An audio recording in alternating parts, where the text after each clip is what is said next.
This podcast is proud to be part of the TalkSPORT Fan Network. TalkSPORT. Powered by fans.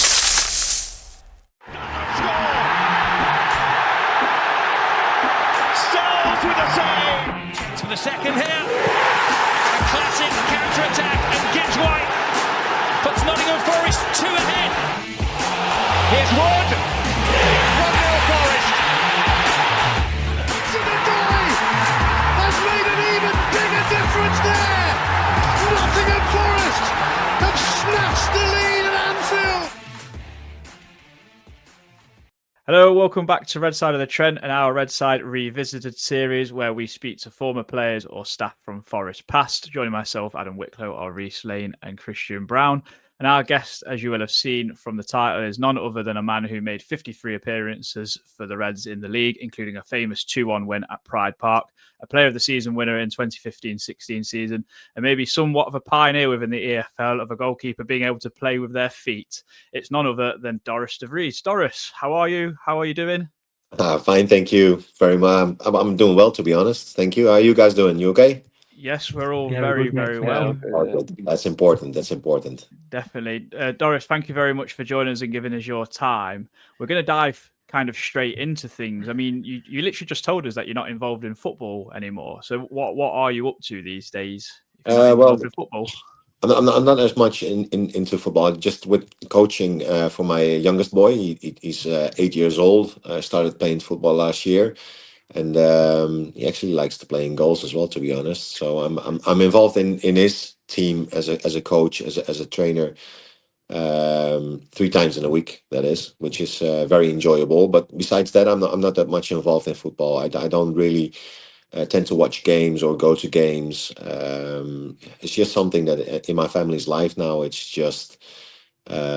It's not a priority anymore. I still follow all the updates and of course the news regarding all my former clubs. You know, I'm still very much interested in that because you build up a connection wherever you've played. You live there and see. Of course, I'm always curious how teams are developing and how clubs are evolving. So from that side of things, I'm still interested in it. But like I said, I don't tend to go to games anymore live. Maybe if the kids get a little bit older and they're really getting into it, then maybe I will go see some live matches again. Yeah, but that's it, to be honest. So busy coaching with my youngest, and I'm also a coach at the basketball team of my oldest boy, who's 13. He's playing national division basketball, which is a decent level here in Holland.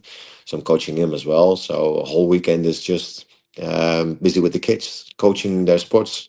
Brilliant. And good to see they're both hand-eye coordinated in terms of goalkeeper and basketball there, like yourself. Yeah, true. Yeah, exactly. Yeah, that's it's funny to see, to be honest. I really tend to enjoy basketball as well. It's just one of those games that I used to play when I was as a kid on the streets, and then you kind of get into it because my oldest boy, he didn't really like football. So we got into basketball. He started trying out there and he really enjoyed that. So I got a little bit more involved there. And once you start digging into it, you kind of really like the game as well. So yeah, it's good fun. It's good fun.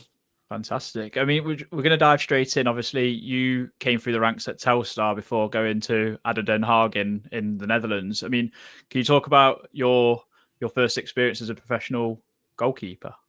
Yeah, so what you said, I started at Telstar, which was at the time was just a semi-professional club in Holland. They, to be honest, they just got promoted to the Eredivisie, which is the highest level in I don't know how many years. You know, it has been, but it was a very small club. You know, yeah, I was very fortunate because the coach at the time of my youth development team. Yeah, he just saw something in me. I only started playing in goals when I was 14, 15, so I was quite late. Used to be always an outfield player, and I had to jump up really, really fast in terms of getting the right technical abilities in to playing goals, and I had to speed up my process. So I was very fortunate that the coach at Telstar and my youth team coach actually saw something in me that he could develop fast, and it just went very quickly from there. So it was straight away when I was 15, 16. So even playing for a year and a half in goals. I was already involved in the first team at Telstar because of a couple of injuries from the senior players. But I had such a fast development. They gave me a shout out to the first team as well. So I was sat on the bench a couple of times when I was 15, which was an incredible experience. So from that moment on, it really kicked on, to be honest. And especially the first couple of years when I started playing in goals, it just went by so fast. It's just I'm turning 45 this year, and looking back at my career, I'm not that much a talker regarding my career and my days.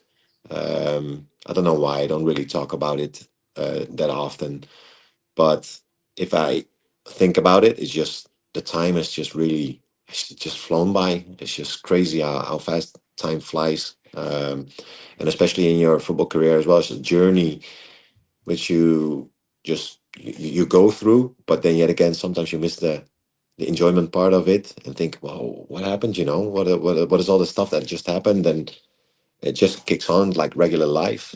But yeah, the first couple of years were good fun. If I look back at those years as well, I still have friends from the youth team development, in which we reached the first team at the time, and we all went our separate ways in professional football, but we're still in contact, which is very nice as well. So it just shows that the youth development process was really good to me. You first arrived on UK shores, and I didn't know this until I looked at your Wikipedia, so I don't think many people know this, but you arrived with Scottish side Dunfermline. How did that move come about? Yeah, that's a good question, to be honest. When I was at ADO Den Haag, so my contract expired. They offered me a new deal earlier that season. I declined. I wasn't happy with the deal at the time, and it was a tough year, my final year at Den Haag, because my father passed away all of a sudden. He passed away of a heart attack, which had a very very big impact, as you could imagine. So after that season, there were a couple of teams interested in Holland, amongst Feyenoord at the time as well, which was, of course, a beautiful club. But then yet again, I would have been in backup. And yeah, unfortunately or fortunately, the club wasn't really in a good financial situation at the time to take me really on board. So I had to look somewhere else.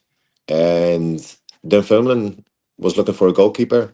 They were having their training camp in Holland, and they asked if I could join them for a couple of days in training. So I thought, you know what, why not? Just go there, get myself fit, show what I can do, see how things are going both ways, and it just clicked straight away with the club, with the goalkeeper coach Steve Woods, and Mr. Jim Leishman, which was a manager. He was such a lovely guy as well. So we really connected, and a couple of guys there in the dressing room, they were very very good to me from day one. So I thought just have a look down there, and we negotiated a 1-year deal, which was very good for me as well, just to see, because my father passed away, just travel away, be on my own, to really find myself again. Also in terms of going abroad for the first time, see how that will develop, see how I will handle that. And I thought the Scottish Premier League would have been a good step up for me as well, to show what I could do on foreign ground. There's a difference in style of play, of course, especially in the Scottish leagues compared to the Dutch leagues, especially with the long balls coming in the box, and you got to man up, and you really got to fight for your positions in the goal and in the 18-yard box. So that was a very very good development year for me as well. So really enjoyed my time there. Unfortunately, we got relegated from the Premier League at the time, but then yet again we reached the final, the Scottish Cup final against Celtic, which we lost 1-0, unfortunately. But yeah, it was I was really happy with the choice, and I was really glad with the opportunity that I got at Dunfermline at the time. Oh, great stuff. I mean, obviously, very shortly after your time at Dunfermline, you went to Roberto Martinez to Swansea. Had a great debut season, won the league, in which obviously Forest came second as well in somewhat dramatic fashion. So you both went up together. What was your first experience of English football like, and how did that season sort of go for you? For me, it was so good, because the way that I used to play, for example, when I was back home, we played with our feet from the back. We try to build up through our centre backs or the full backs, And you got to be a little bit more comfortable in ball possession with the feet as a goalkeeper. So you're really used as an outfield player as well in ball possession. But then yet again, when I arrived at Dunfermline, I started to play like that in the beginning. But then yet again, the team was not set up that way. So the players were a little bit in shock sometimes that I played them a ball and they really weren't expecting it. Or the first couple of things that I remember Jim Leishman was saying, just hoof it up, just bring it up there as far as possible and get it in the other box as soon as possible. So that was a little bit of a transition period. But then yet again, it was very good because my long ball distribution would definitely grow in that remark. And then at the end of that season, there were several clubs interested from the English professional leagues. And to be honest, as soon as Roberto Martinez phoned me up, it felt so good. We met up at the Swansea City Stadium. We had a little bit of a tour. He explained his plans, what he wanted to do in a couple of years, and he seemed very determined at the time. I felt a real good connection with him as well. His background in Spanish football as well. Swansea was already playing his style of football regarding passing the ball around using the goalkeeper as well as an outfield player. So I felt it was just a really good connection there, and I thought this move would have really kicked me on. So I was very fortunate that Roberto Martinez at the time was at Swansea City, and it just clicked from the very first moment. So looking back, it was one of the best periods that I enjoyed in my professional career. It's crazy to think that, like, you look at him now, obviously, like managing international level, whatever else, I've won the FA Cup and stuff like that. It's like, Yeah, I think it all sort of started like there in England anyway. But yeah. yeah, no, yeah. But to be honest, as soon as he started off, he had the final 11 or 12 games or something of the season when he started his managerial career at Swansea, and he just went off a flyer straight away. He's just done so well, and as soon as I met him as well, it's just like he had such a clear plan of what he wanted to do with the club, and he had such a clear vision of it. So it doesn't surprise me at all that he became as successful as he became, really. So hopefully he will keep on growing his career and keep on developing. He was a fantastic human being as well for me. So in that regard, I respect him a lot. And we had a great first season because nobody really at that time as well in League One. And we had some tough competition with Forest, of course, with Leeds at the time as well, which they had a strong squad. But yet again, nobody said at the beginning of the season, with the style of play that Swansea want to play, it's never going to happen. It's never going to happen. It's not going to be done in the lower leagues, especially not, and we proved them wrong because we played some really good football, dominant on the ball. I thought it was very attractive as well. It was free flowing, and it just got better as the season just progressed. And later on in a couple of years after, it just progressed and progressed, and we kicked on to a playoff final winner and up to the Premier League.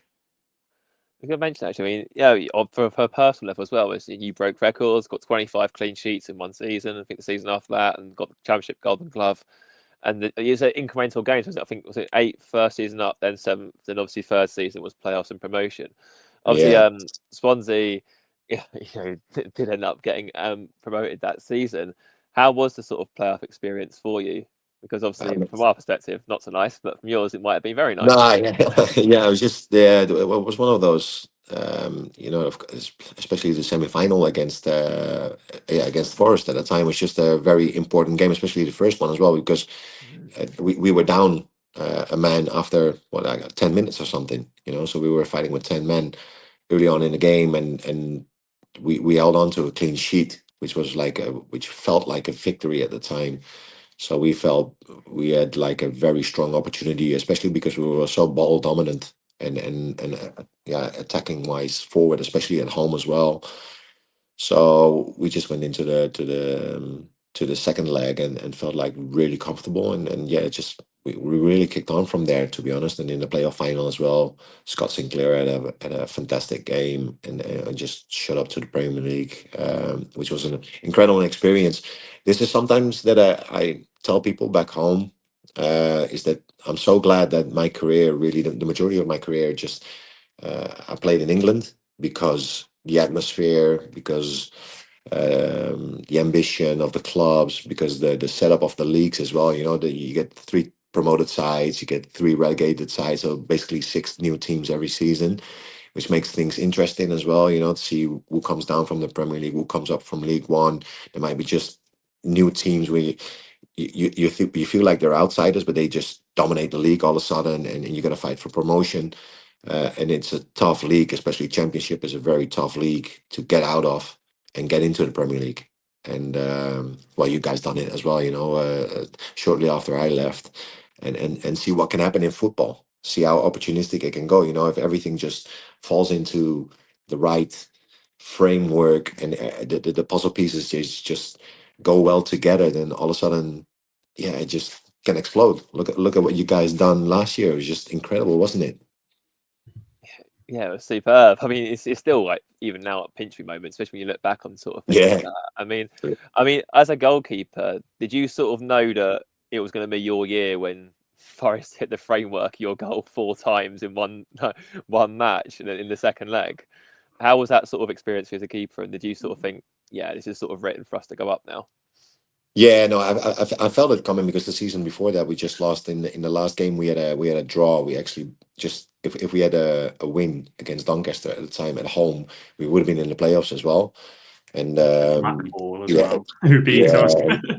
exactly. Yeah, we just missed out on the playoffs, and then the season after, because Brendan Rodgers came in, and he just made a few changes here and there, and Scott Sinclair came in, and he was a pivotal player that season because he was so important with the amount of goals that he scored. But then again, we had such a strong core in that team that everybody just, like, we fit it all very well together, and it was like blind trust all over the team in what we could do. We knew each other's limits, capabilities, and we just trusted each other so much, in terms of that we felt, yeah, you know what, we can do this. We can actually get promoted, because the way that we play, we felt very confident about it. That we say, you know what, with Scott Sinclair coming in as well, and later on, Fabio Borini came in as well. He was very important as well.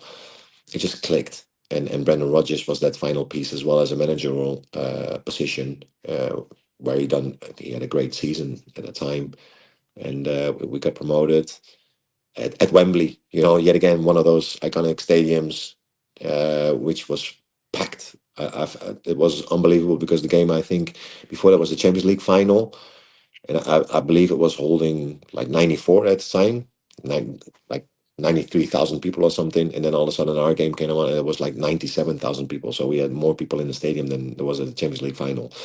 So it just shows you how important the game is in itself, to be a playoff, fighting for playoff promotion to the Premier League.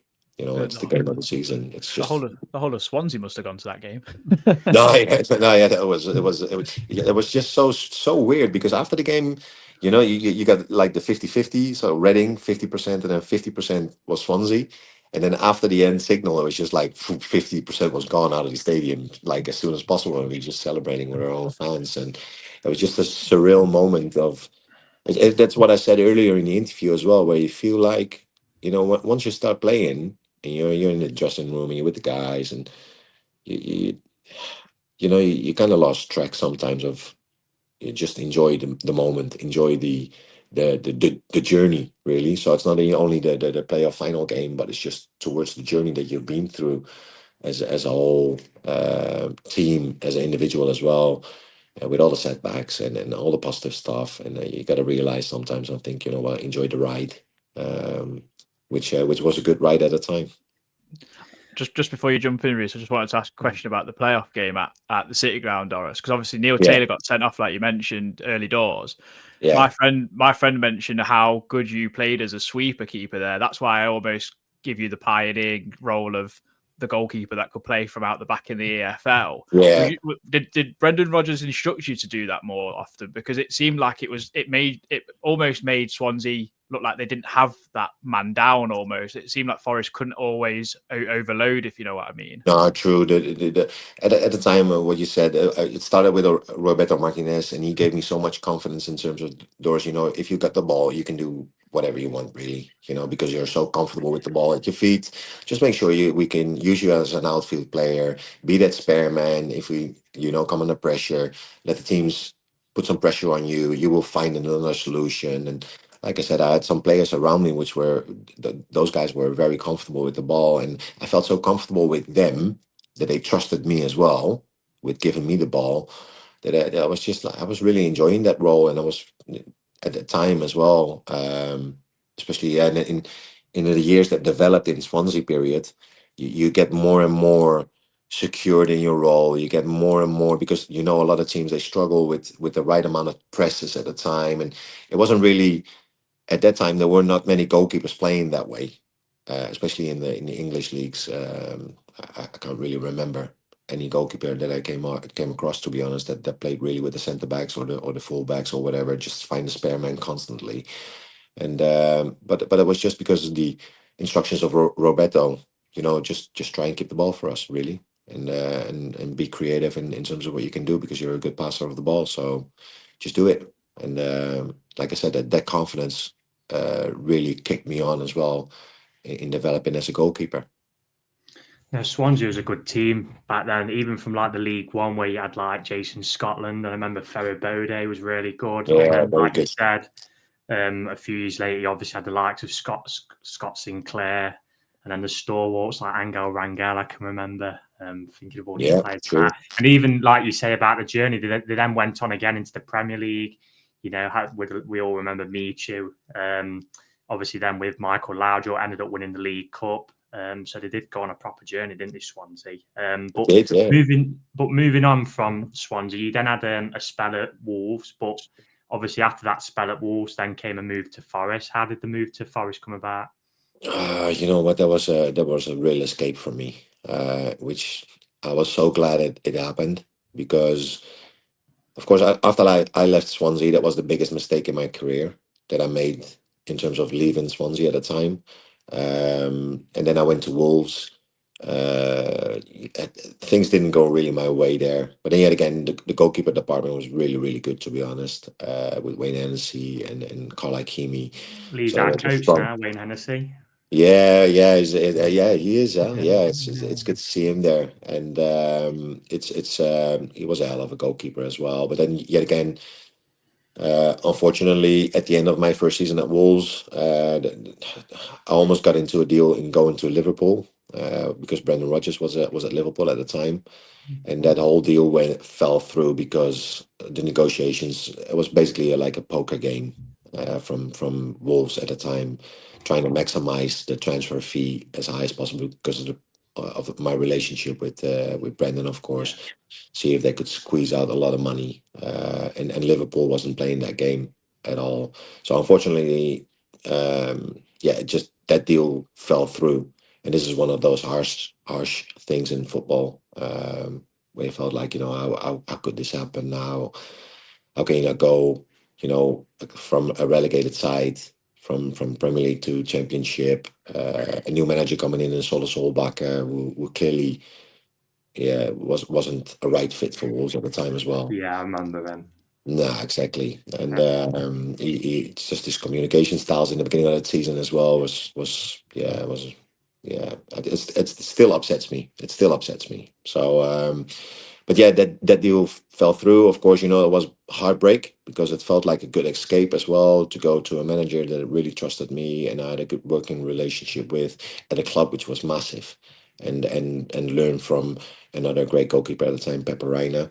And yet again, the deal didn't happen. You're stuck at Wolves for another season. I fell out with the manager at the time because I was just so disappointed with everything, with the way that the negotiations were going. And at the end of the season, Wolves had another relegated season. The manager was sacked, and all of a sudden they said, you know what, if Dorus still wants to leave, he can leave for free. And I was like, whatever happens, you know, whatever happens now, I'm going to play my game as well. And because I was so annoyed with it. But then yet again, I had a couple of possibilities of going to Holland again. I had a couple of meetings, and then all of a sudden, Billy Davies phoned up, and I like the guy. And Forest at the time as well, they had a strong team. I felt like Forest, looking at the team at the time, they were looking strong and possibly a playoff contender for sure that season. They had some good experience in there. They had a very broad squad, full of qualities, defensively strong, and they could score goals as well. And with Billy Davies, we've done the trick before in getting into the playoffs. I felt like it would have been a good situation. But Billy Davies was from the first moment on as well. He said, "Listen, I got a goalkeeper, young goalkeeper here, Carl Darlow, who's been doing great for me. We still want to keep him developing, keep him going." But yet again, because I looked at the whole structure and because of the club, because Nottingham Forest, let's be honest, it's a fantastic club. It still has that aura. If you come into the stadium from back in the '80s, you feel that still is such a it felt almost like Swansea for me in terms of the togetherness as well. So as soon as I came there, it was like the whole dressing room. There were no big egos. Everybody was really good for each other. They were fighting for every yard out there. And so after that meeting with Billy Davies, I felt like comfortable, and we signed a deal, and I felt relieved. I felt released, and I felt like good bunch of guys. I'm gonna be that role player now in terms of getting Caldolo, help him out, see whatever goes. If he can develop, if I get my opportunity, I get my opportunity. I will fight for it for sure. And then Caldolo had a great season again, and he got his move to Newcastle after that as well. But for me, Nottingham Forest was yeah. I felt very fortunate to have been playing for the club. Yeah, you Just came before under. Adam comes in, sorry, Adam, That's all right. what were your impressions of Billy? Of Billy, yeah, like I said, he was very passionate about the game of football, and it was funny because he said to me, he said, that playoff game still hurts him. That was the first thing that he said to me. He said that playoff game just absolutely that still hurts me, and but he was so good to me in terms of he was honest, he was open, he just said it straight out what he wanted me. He said, "Doris, you're a great goalkeeper, you're good with your feet, and I just want you in that role as a more like you're an older goalkeeper now in terms of experience, and we got a young goalkeeper there now we can really develop into a very strong goalkeeper as well, and be profitable, like turning into a good transfer fee for the club if in the future we really want to develop in." It felt good for me, and I really like Carl as well as a guy, as a goalkeeper. So for me, with the goalkeeper coaches at the time, it just felt good, to be honest. So I had a great impression of Billy Davies. I was going to ask you about Billy because we had him on the podcast in the summer sort of time, and we gathered that he's a big character for such a small man in stature. Bless him. Oh yeah. No, And yeah. I wanted to ask, obviously, because when he brought you in, he already gave you that impression that you would be the number 2 goalkeeper. I mean, did you ever envisage going on past Carl Darlow? Obviously, you made your debut against Leeds. I believe we won 2-0 in that day against Ellen Road. Yeah. In that game, I mean that's some baptism of fire to go to Ellen Road and win there. And I think Matt Derbyshire scored twice that day. If Yeah, I remember correct. Yeah, I correctly. still remember that. Yeah. It was, yeah. You know what? Because, like I said, I'm the kind of person as well. If I feel loved, or at least if I'm in an atmosphere in a group where I felt like there's trust in there, there's trust in me, then I will flourish. And I had a lot of experience already playing a lot of games, and it didn't really go for me at Wolves at the time, which was very, of course, it was mentally, it was very, very tough. Even in my first year at Wolves, I almost chucked in my football boots and said that this is it. I'm going to retire. I'm not having fun anymore. This is it for me. And then you will go to a club where you feel the warmth, the honesty. I appreciated in the first moment as well with Billy at the time, and working with Carl was great. Working with the goalkeepers, the goalkeeper coaches at the time, they were great for me. So all the boys as well. As soon as the preseason started, I felt like I'm being appreciated, and I didn't have in my mind, I will fight as hard as possible for number 1 for sure. And if Carl doesn't perform up to standards that Billy didn't really have in mind, yeah, then I'm ready. And if he would do really really well, yeah, then maybe we'll get a shot at a Premier League club or whatever, and he will get his transfer, and then maybe I need to be ready. So that's always the mindset that I had at the time, and get myself fit, get myself going, and sometimes you have to be a little bit patient in life, and I stayed patient. I'm glad it worked out. Unfortunately for myself, for Forest, really, it was sort of in that weird for a while cycle of manager 1 minute, new manager the next, and very shortly after, obviously, well, that was Billy's last season, wasn't it? Stuart Pearce came in, and obviously to a lot of fanfare, being legend of the club even now, massive player in the 90s for Forest, etc., etc. What was that like as a player to have someone of that sort of stature come in? Because obviously it's different. I guess it's for a player it might be a bit different. Because obviously on the one hand, as a fan, like you've got people delighted their heroes back in charge, etc., etc. Yeah. But as a player, you sort of like, hang on, he's not managed at club level in like 7 years. Is this going to be a bit of an issue? But how did that sort of go for Not you? for me at all. Not for me at all. It was like, as soon as his name, you got to respect the man that he was, as an international player, the player that he was at Forest. And yeah, he was a club legend. I remember the first game that he walked into the stadium, at our home game, and it's just like the crowd response. I've never seen anything like it. It's just so the appreciation was so big for him at the time. And to be honest, he made a good impression on me as well. As he was straightforward, he was open, he was honest, and he was he was yeah he was he had his good ideas about how he wanted to play. Just certain things didn't really go that well that season, and that sometimes as a manager as well can go against you a little bit, which was tough on him, because he gave me my opportunity later on in the season. And as soon as I got the opportunity, played well at Derby. We won that game as well, which was a very important game. And a couple of games later, he gets sacked. And to be honest, that was a little bit out of nowhere for me. And I was surprised by that move as well at the time from the club. But then, yeah, I felt sorry for him because I think he deserved more, for sure. You bring us nicely onto that Derby game, because obviously Stuart was struggling then, and then he started to tinker with the team. He brought you in, didn't he, for that Derby game, if I remember correctly? So we obviously go 1-0 down after about 10 minutes, I think it was. Henry Lansbury put for his own goal, which I'm sure you remember, because you were the one who had to pick it out of there. And then you actually made a brilliant save. I'm not sure if you can remember, from a deflection. I think Jamie Ward's shot, and it took a big deflection. You got a big hand and pushed it over. And at that time, because I went to that game, you're like, oh, God, this is going to be one of them days where they could absolutely thump us, because they would be playing really well then as well, Derby.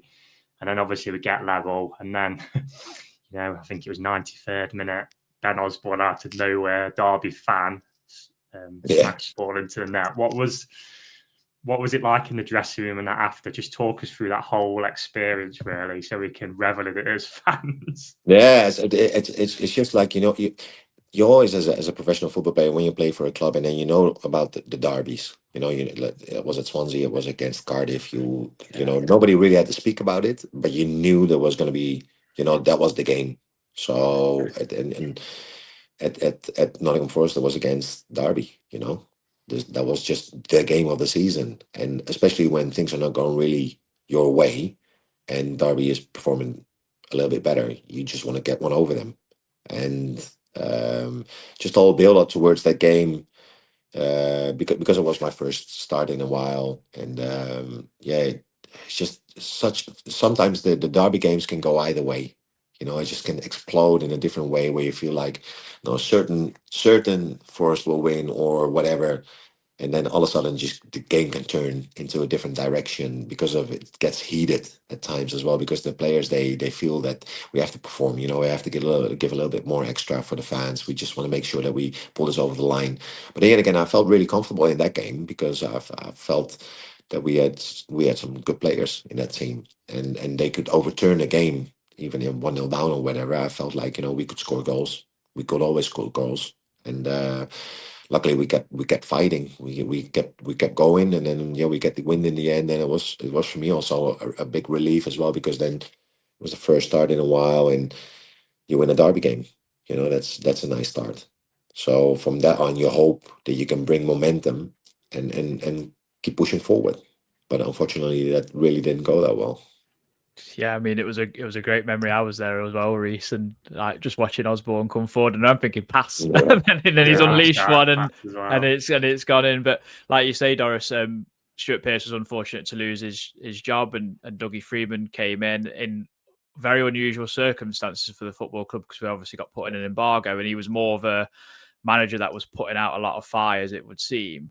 Yeah. Talk us through what it was like working with Dougie, first of all, and also that situation where wages weren't getting paid, everyone didn't know where what was happening. It must have been quite a turmoil time for yourself as well, with obviously you've got family and you've got a house to pay for probably, and everything else, I guess. Yeah, I really didn't really bother that much about it, to be honest. In terms of when Dougie came in, it was this way, and then this is a story that I've never told before.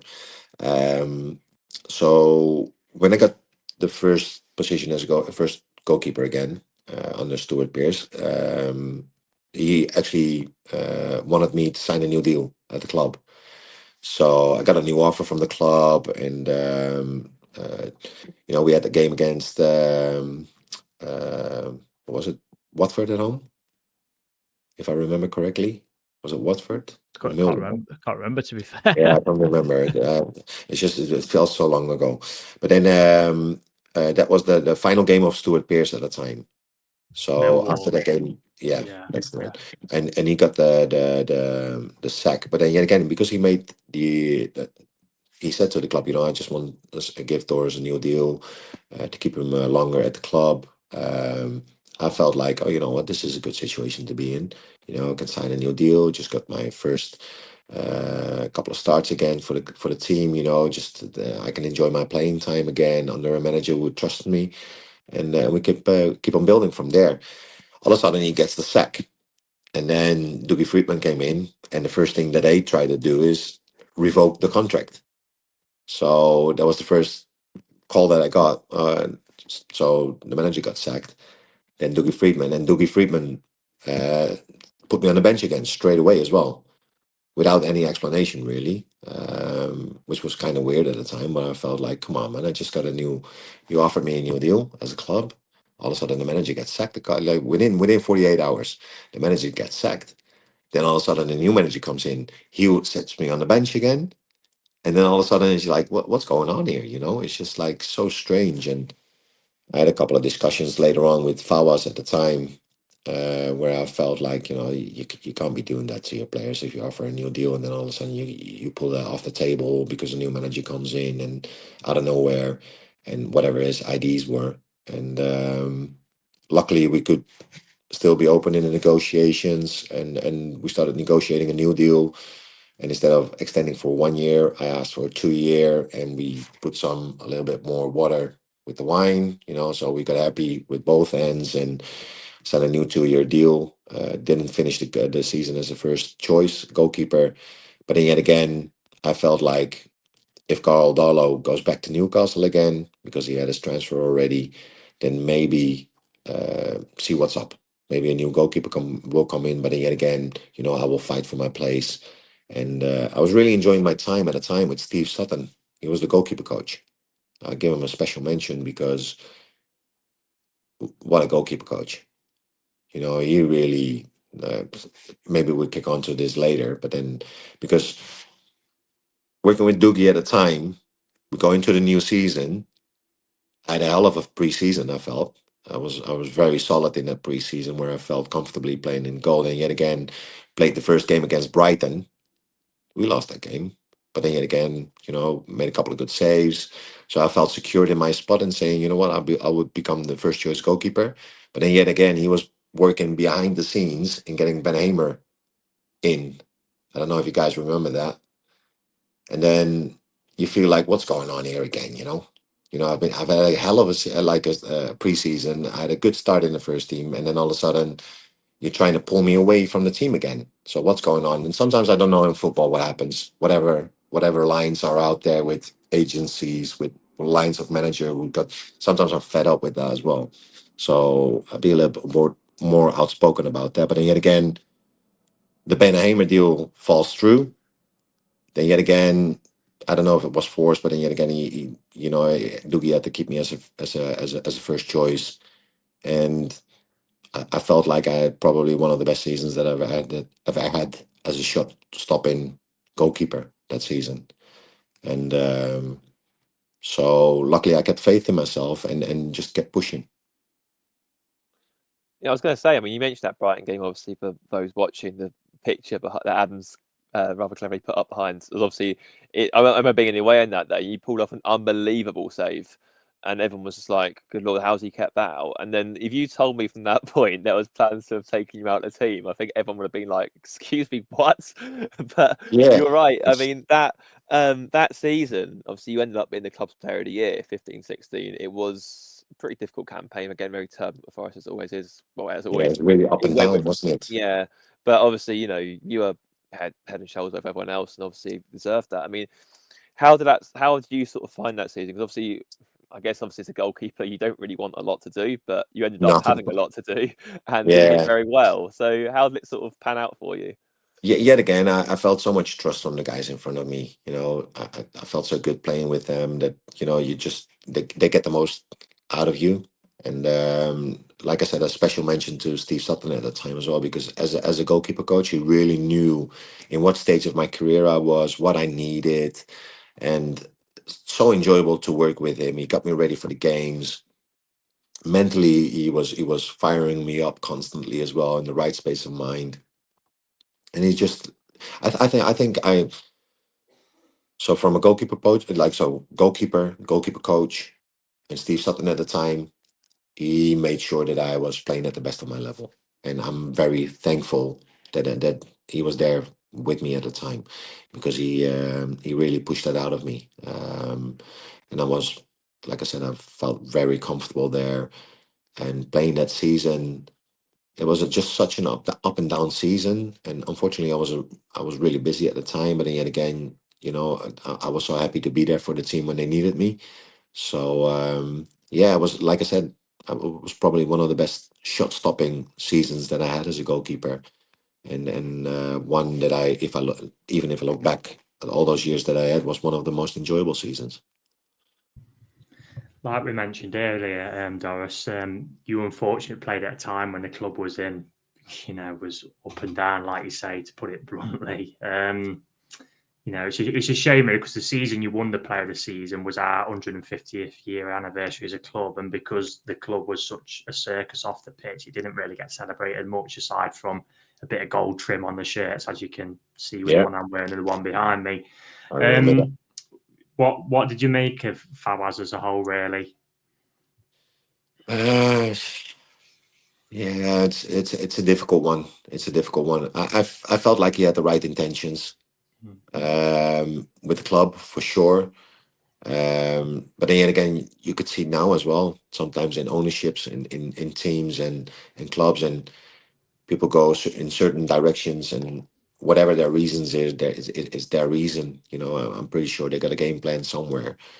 And at the time, it was just a difficult time for the club in terms of where did it go financially as well. Where was the money coming from? Where did the money go to? And um, especially because I remember that the fans of Nottingham Forest, they were really proud of their club as well, because it's such a rich history there as well.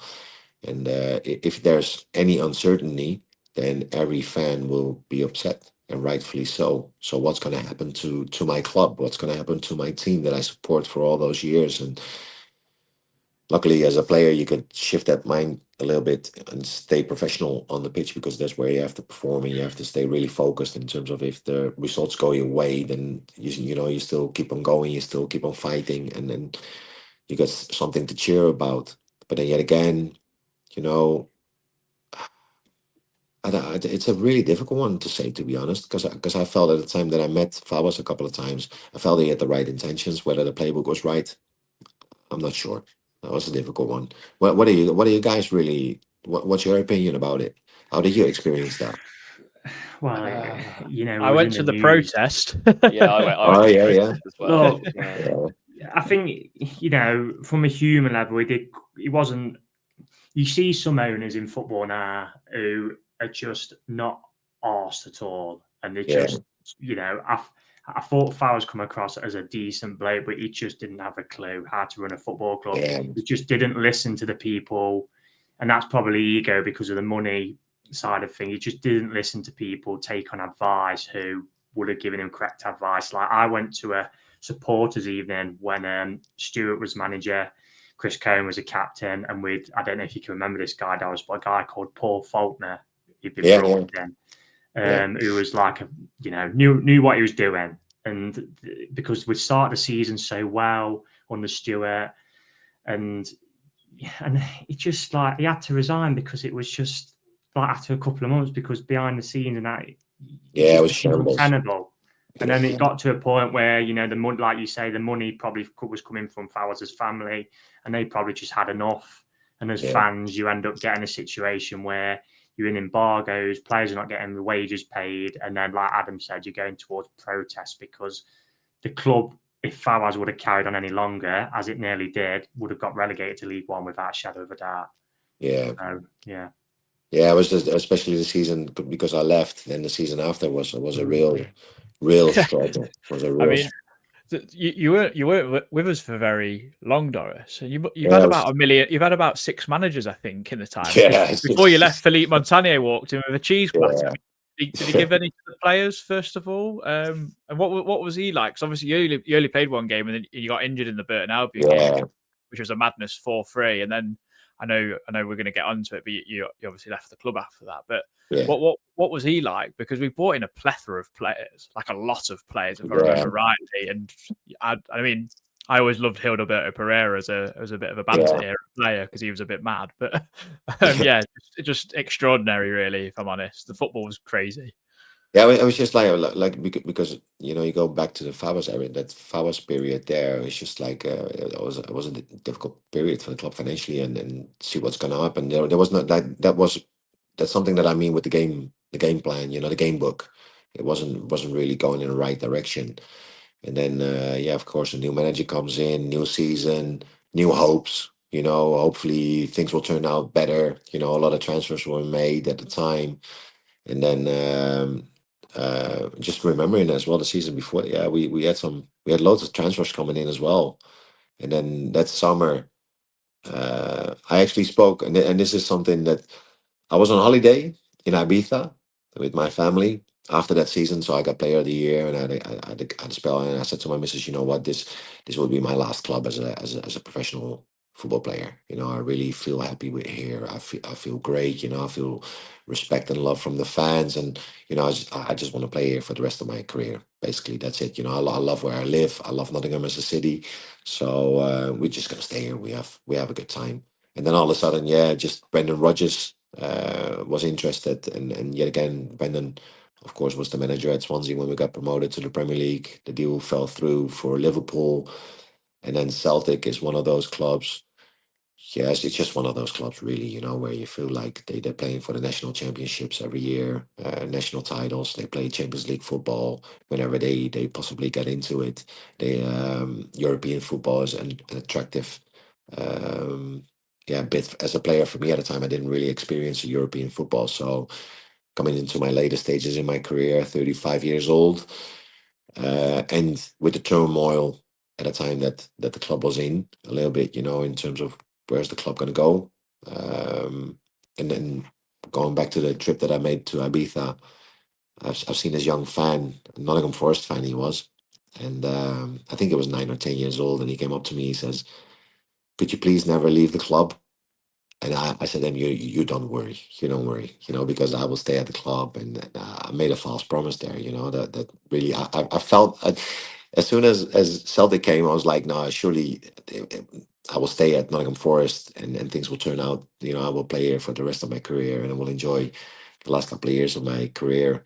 And then, Celtic came with Brendan Rodgers, and I felt like European football would be definitely a good move to experience. And then I had a couple of meetings with the manager at the time, and he was a former goalkeeper as well. And I explained him the situation and regarding the Liverpool deal at the time as well. And I said to him, you know what, this would be the last opportunity for me to play European football, at least to experience it and play for national championships. At a club like Celtic is is something that I really would like to experience. And then he said, to be honest, I can understand that reason. And I was in the same experience that when I was playing in my career, I had the same situation. And I felt like, if things turn out that way that you could do this move, then I will try and make it work for you. If the club really wants you to leave, because it's a difficult one to sell to the fans, because you had a great season last year, and you're a fan's favorite, or you got player of the year and fans player of the year. That's going to be a tough sell to let you go. So luckily he was open for my case, and he understood my motives, and I was glad that Fawaz in the end was open for to get a little bit of money into the club. And then Celtic and Forest came to an agreement, but then I had to play the first game of the season. So before that game, we already had plans of finalizing the deal. And then I got injured in that game, just tore my whole ankle ligaments. It's just I felt straight away. It's like, oh no, what's happening now? And then you go into the hospital, and there's like a full rupture of my ankle ligaments, and thinking, oh no, what's gonna happen now?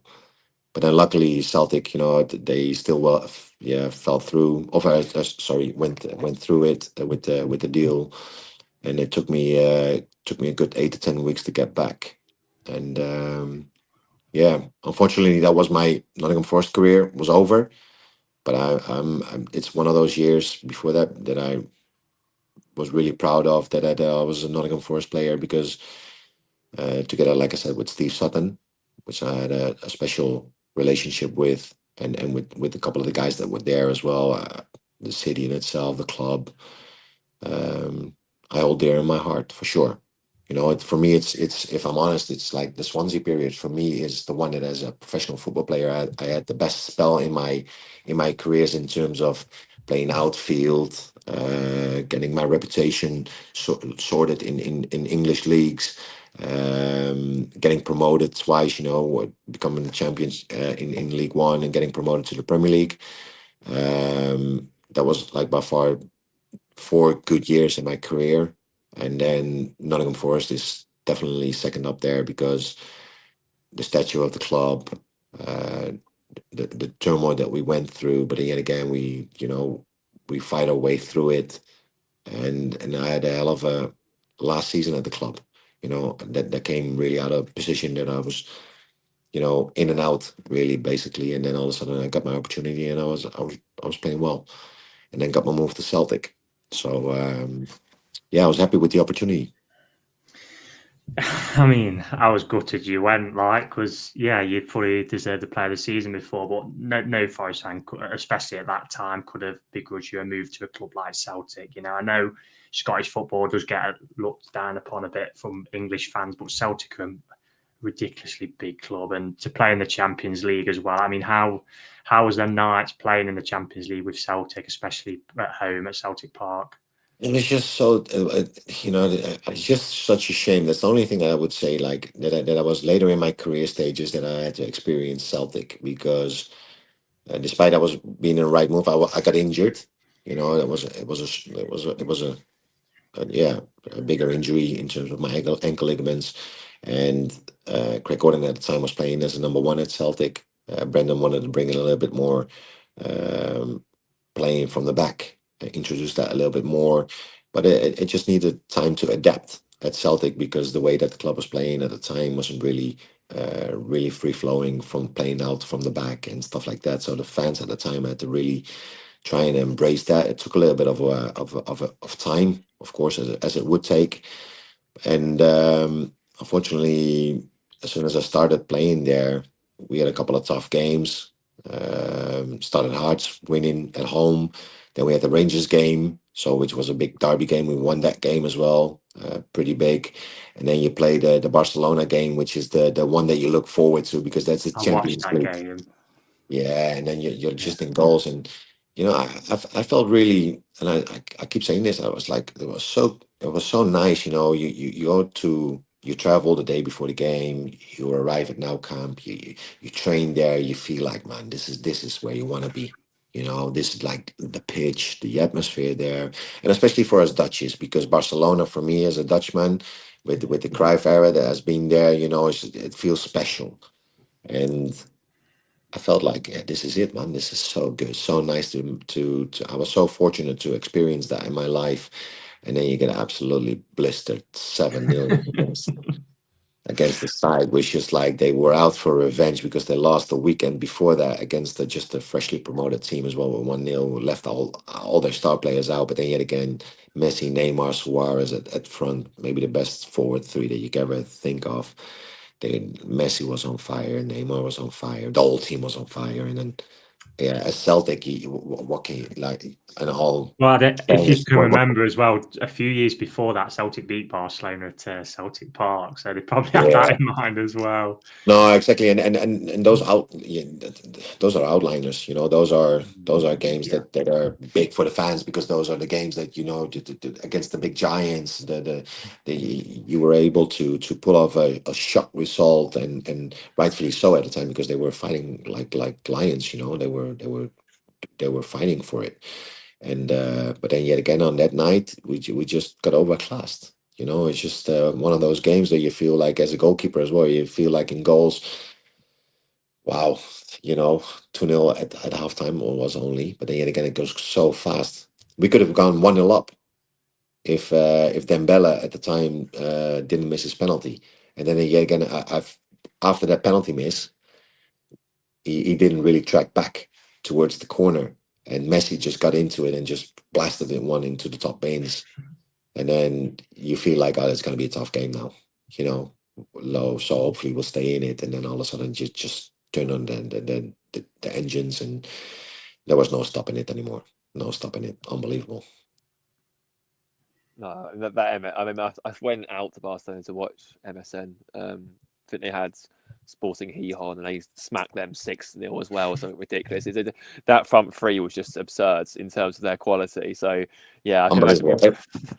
It was just so like I was so surreal. And then looking at the game, I said I didn't really feel nervous or something before the game. I just felt like, you know, this is so good. You know, you hear the Champions League anthem, and you know, the only things that you see on TV, and you're living it. You know, think like, yeah, let's go for it. You know, this is one of those moments that you're really gonna enjoy for the rest of your life. But then yet again, it's just, yeah, it's a heavy one.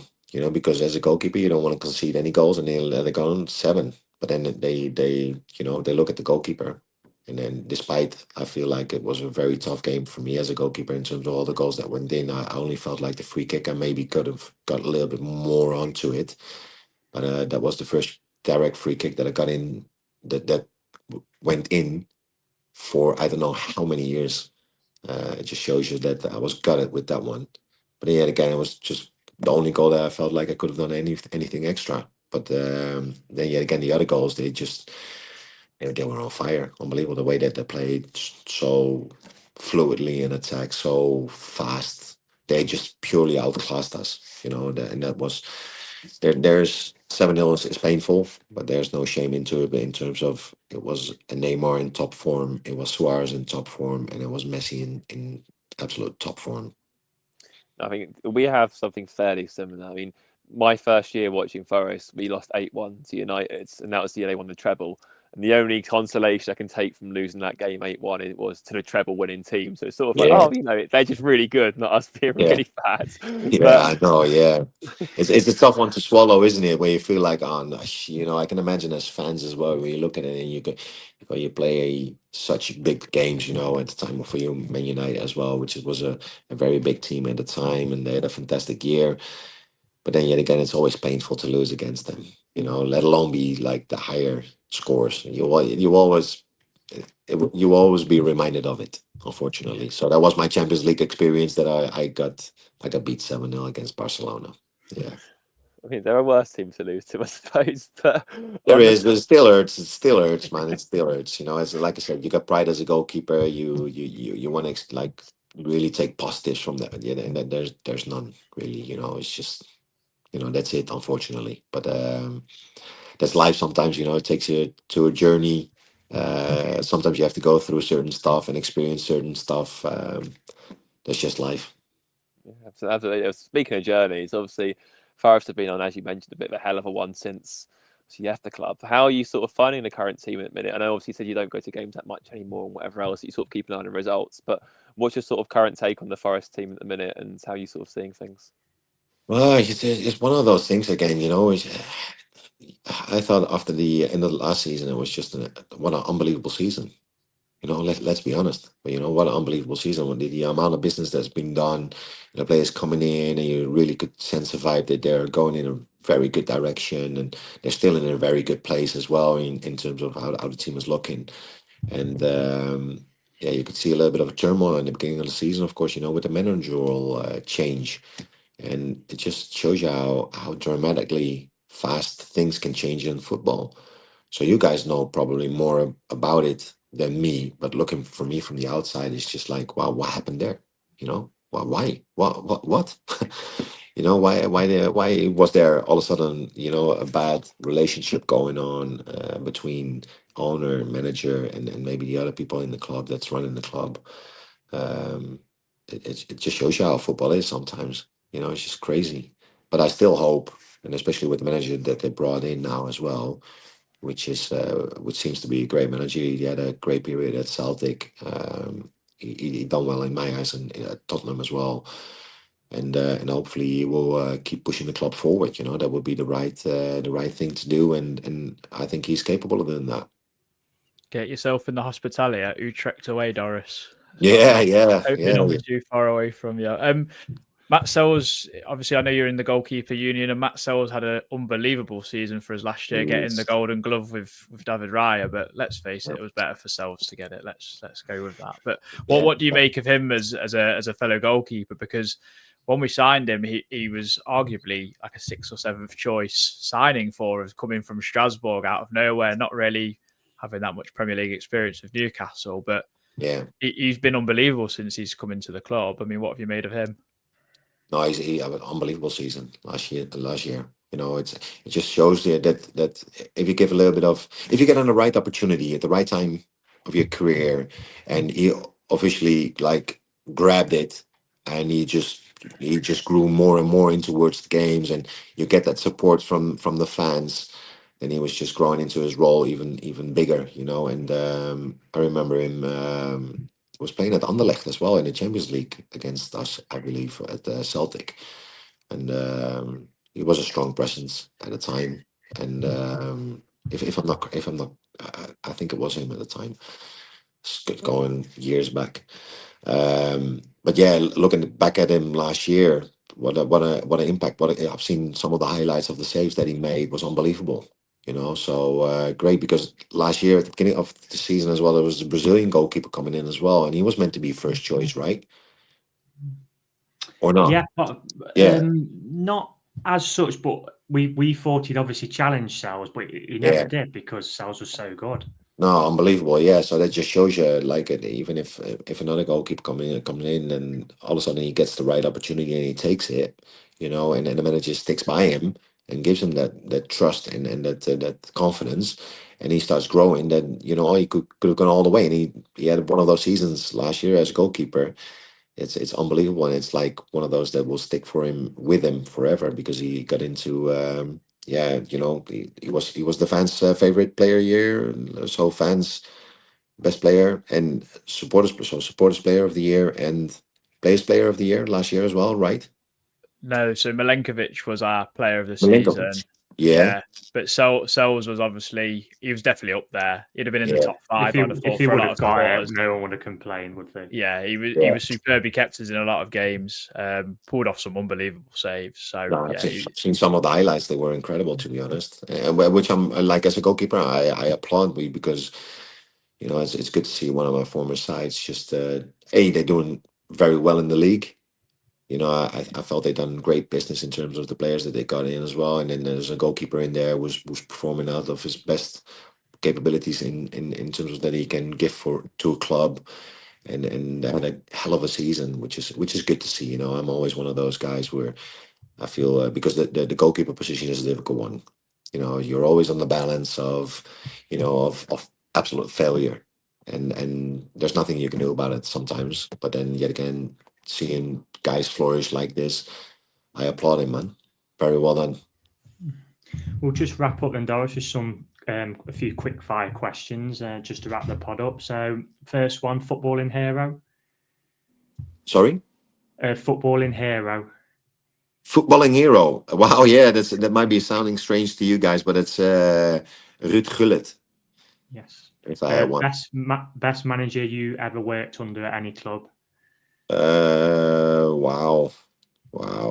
That's a tough one, guys, because there's like a couple of guys that I can't really make a choice of. But I have to make. You're forcing me to make a choice, right? Yeah, why not? Yeah, you're forcing me. Then I will go with Brandon. Okay. Best player ever played with? Best player ever played with. Wow, there's a few good guys in there. Can I name from my youth national teams? Of course. Yeah. Then there's one exceptional player, and it was Arjen Robben. Not a bad player. Yeah, he was exceptional. What a name drop. I was really fortunate playing with some good guys, throughout my career, and like very valuable players that I felt like they were very, very good, and in different aspects of the game, whether they were defenders, midfielders, or captains, or whatever. I was very fortunate to meet a couple of guys where I felt like they were very good. But then he was just like, that's why I asked if I could go to the young national team setup, because on the 21 level at the national team in Holland, he was just, he was exceptional. He was 16 or 17 when he came in. He was just exceptional, unbelievable. Who would you say was the best player you played with at Forest? At Forest, I felt in terms of ability, Andy Reid. Andy Reid. And what about most underrated at Forest? If there's someone you could. Most underrated for me is still, and then I feel gutted for it as well as Chrissy Cohen, because he got setbacks with his injuries. He was such a professional guy. He was a good guy as a captain as well. And I was just hope. I was kind of hoping that I could see more of him. And what a hell of a guy. And finally, if you can remember, favorite restaurant in Nottingham. Oh wow, that was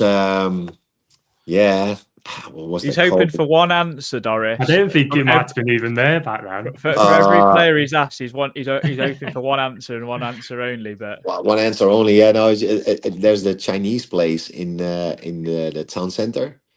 Okay. And I forgot the name, but the first time that I got there as well, funny story. Me and the missus because we like good Chinese food, and we walked into the town center, and we just walked in there. It was just like a big ballroom. Basically, it was a big room, and it was full of Chinese people. So we thought, if this is full, then it must be really authentic and really good.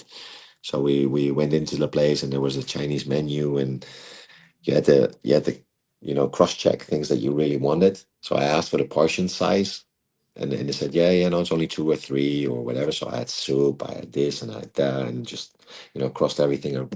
So they put, like, me and the missus, we're having lunch, and then all of a sudden they pulled out an extra table next to us. And I felt like, oh no, this is not going to be correct, right? Did I order something ridiculous? Yeah, I ordered some like soup, bowls of soups. They were like massive, like for 8 people, like 3 of them, and I ordered like 16 portions of like all the other stuff. I think we could have fed a family of 50. I was like, and then they must have been looking at us and laughing their asses off and saying, "What did those two like ordering here?" But then it was just so good. The food was so good there, so I really enjoyed going there. But I can't remember the name, to be honest. I was right in the city center. I'm not massively into China. I do like Chinese food, but I've never really go out for Chinese. I'm not 100%, to be honest. Yeah, it was so out. It was so authentic as well. It's just like so good. So we went there quite often with a couple of the other players. The other Dutch player, Lars Veldwijk, I used to go for food and dinner with the family and stuff like that. We really enjoyed it. So I learned my lesson there the first time. So I didn't check everything on the list. Lars Veldwijk would have definitely ate all that food because he was so tall.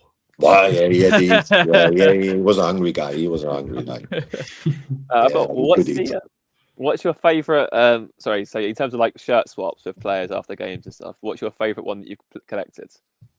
Yeah, I wasn't really a shirt swapper, to be honest.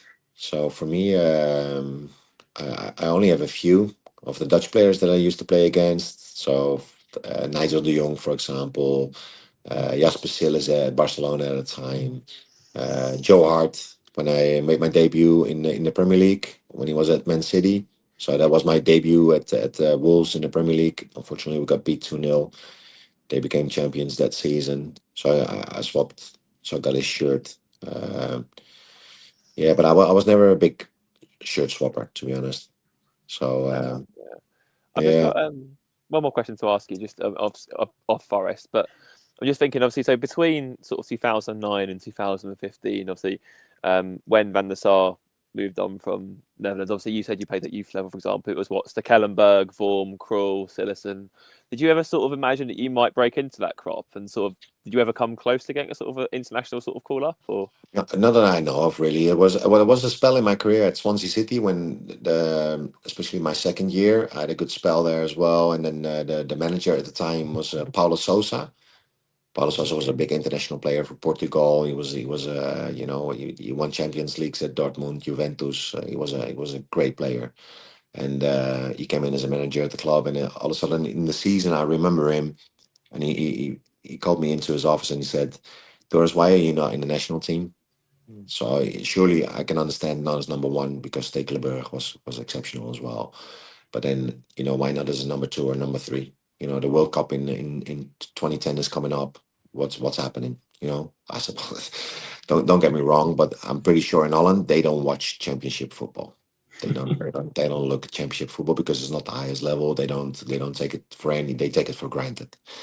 And I knew what the league was all about because I knew it was competitive and it was tough, and you could see it now because there's more international players in that league as well.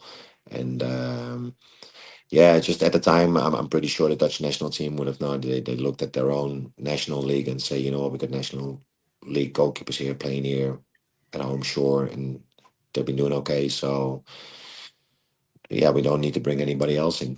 Unfortunately, because I felt like at the time when I was at Swansea at that period, maybe I could have gotten a shout in, maybe as a number three for sure. I felt I was competitive enough for that at that time. I felt really good about the way that I was playing, but then I never got the shout. So no harsh feelings there, to be honest, because it's very competitive. It's very tough, to get in a national team set up. But the biggest compliment that I could have got at the time was because Paulo Sousa really gave the heads up and said, I don't understand why you're not in. And I tried to give a heads up to the Dutch FA. And I think he actually sent into a DVD as well with some highlights and with some stuff, etc. Yes, he said, I said, Gaffer, I started laughing. I said, Gaffer, you didn't really have to do that, but I appreciate the love, I appreciate the confidence that you got in me. And that's more than enough, for me. That's a great compliment. Anything else, guys, that you want to ask Doris before we send him on his merry way? No, we could talk all night, couldn't we? But no, he's given us more than plenty of his time.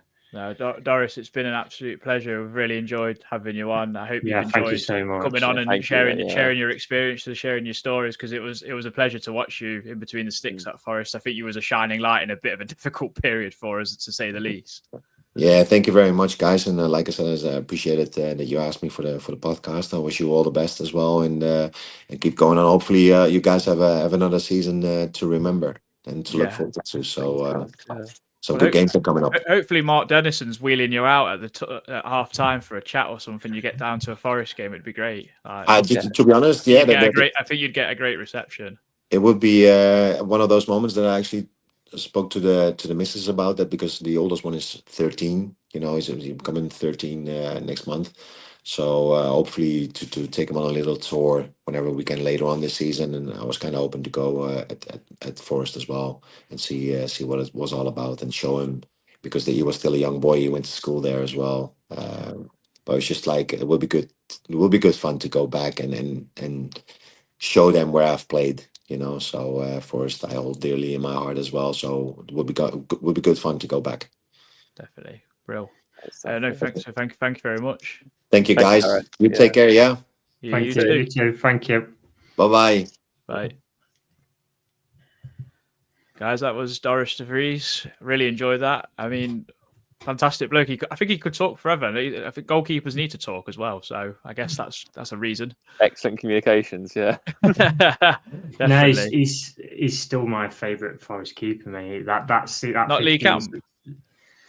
No, I guess, when like times are really hard and for someone to kind of put their head above that parapet, I guess they kind of stick in your mind, don't they? And because he was so good that 15s. I'm not just saying that because we've done a podcast with him, but this is why obviously I messaged him. But that 15-16 season, he was brilliant. He really was. Some of the saves he made were incredible.